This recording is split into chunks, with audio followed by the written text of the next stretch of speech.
не я учия, месо не опитва, яде мед и круши.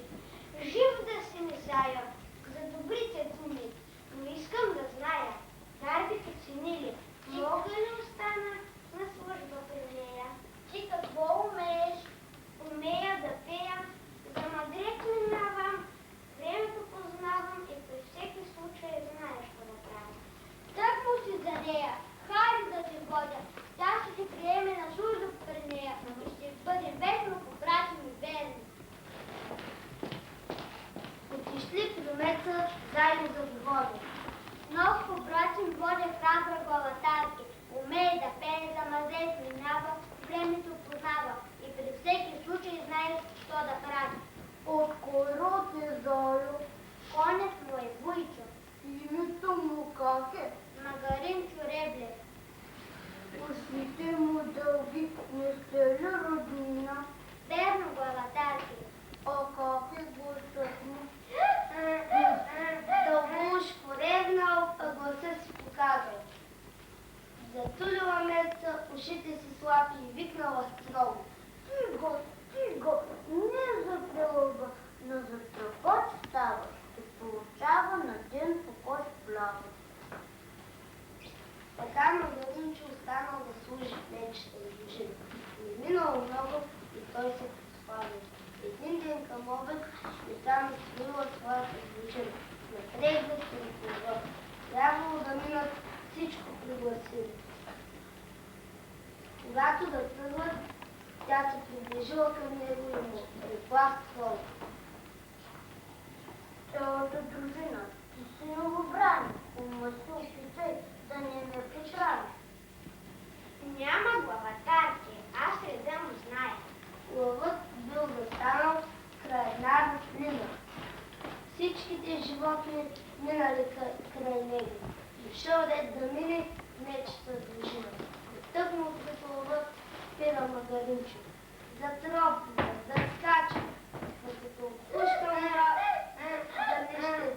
Цялата дружина в земята потъва. Пръсти невърни, какво чудо стои, като гордо гледаш му това отгоре. Ти мене ли ще учиш? Аз реда му зная. На такова място, като ми покажа всичко, що умея, за какво съм майстър, за какво живея.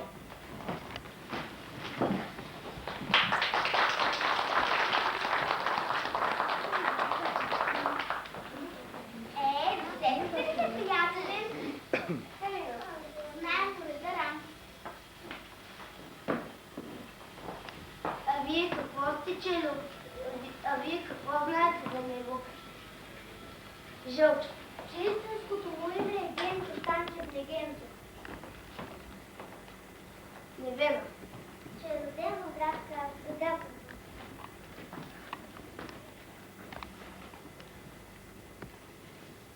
Какво сте учили от рамо човек?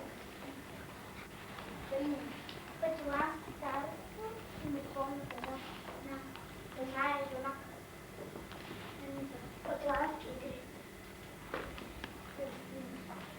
Павел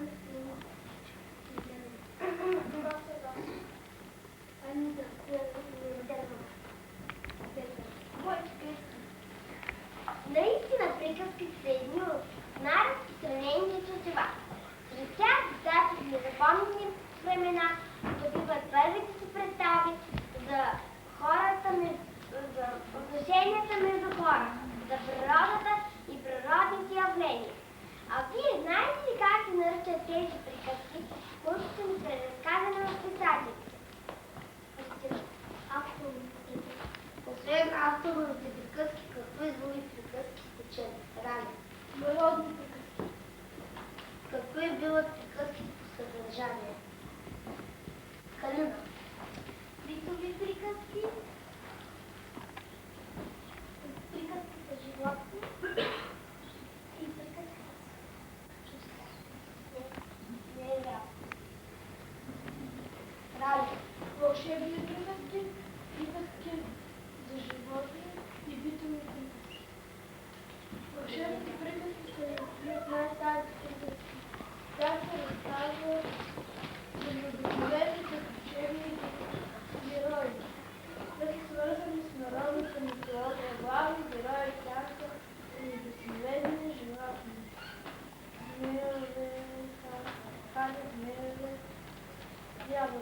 Необикновените, нежива вода, вълшебна звезда, златна ябълка.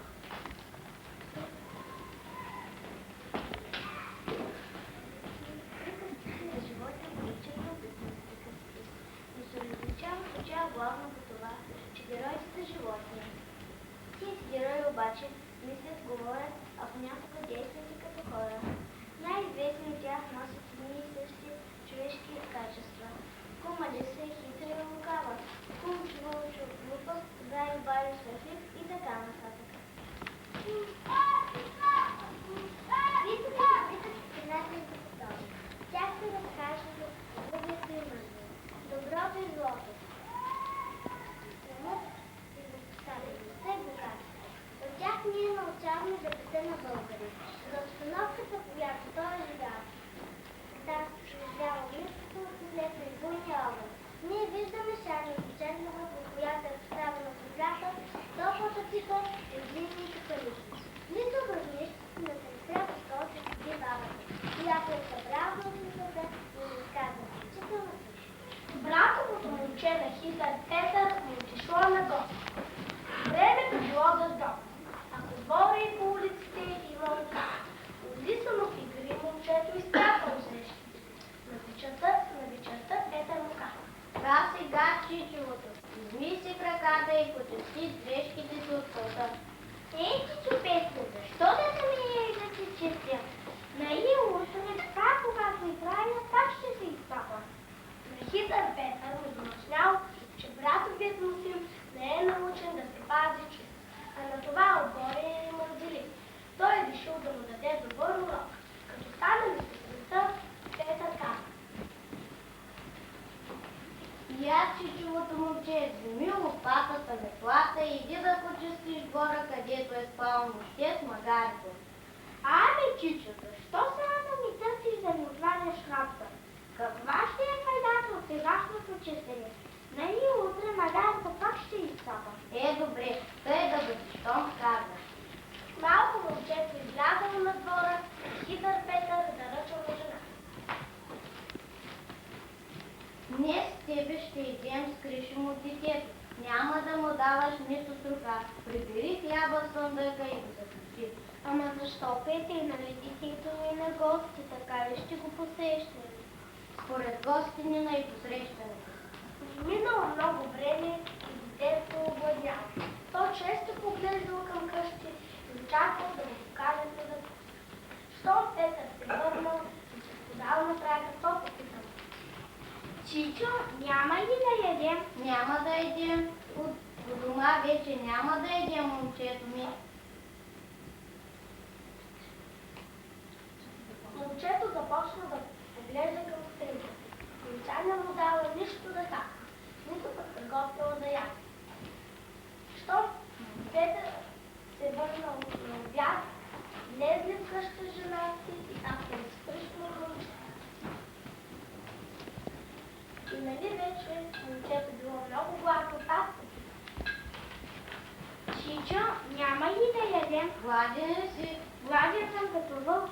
"Вече няма да ядем, момчето ми." "Защо?" "Защо ли, ще ти обясня. Ти нали каза, че няма нужда да си миеш дрежките и да се чистиш, защото пак си щял да си изцапаш. Аз пък реших вече да не ядем, защото каква е ползата от яденето, що пак облатняваме." Засрамено момчето веднага се дълбило да почисти дрежките си и да се змие. А през това време Тринка му приготвила за ядене и нареждала суха. Апчето му Петър засукал мустаци и каза: "Работният човек чисто носи и сладко яде."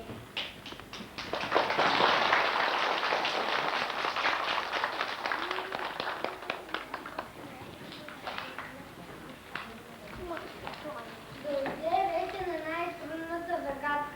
Нали се спомните, че баба Яга скрива заглавие с торбата и всички заглавия на приказките? Торбата е тук пред мен. Остава само да подредим заглавията към следните илюстрации.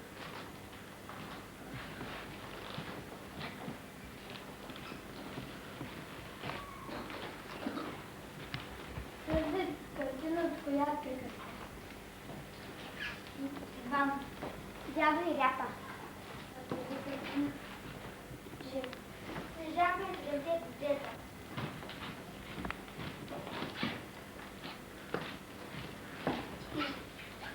И последната задача е изпълнена. Може весело да се пее.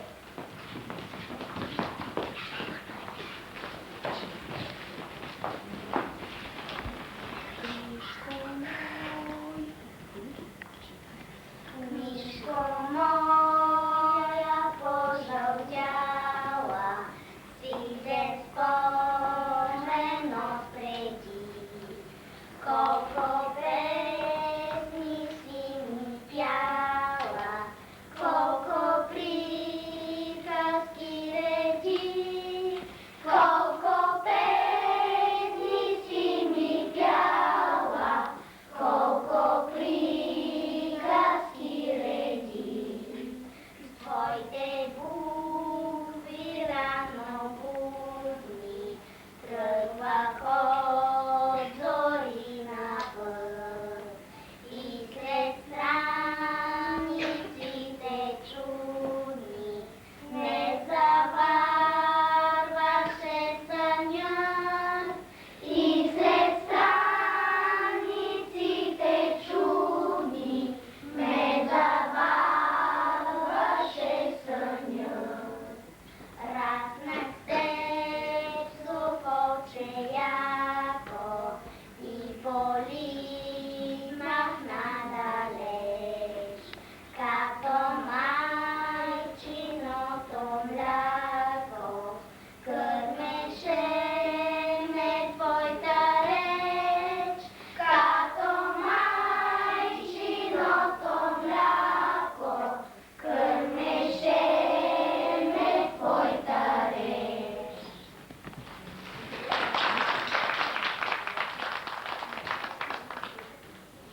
Деца, успяхте ли да отговорите на всички задачи? Да! Отговорите на всички задачи? Да! Добре, аз също успях. Разбрах колко са виновни. А сега да видим дали нашите дела са по-силни от зелените на баба и Найди. Дали ще се завърнат приходи. Видяхте ли? Никой не се завърна. Сега всички ще станете мои слуги. А те, Клинчо, ще те поугоямат. Те така на огъня ще те изям. Кой си ти? Джими Тами Джон. Фу, какво ужасно дълго име. Ще те спрекам, жалка. Не смейте, жабите са полезни.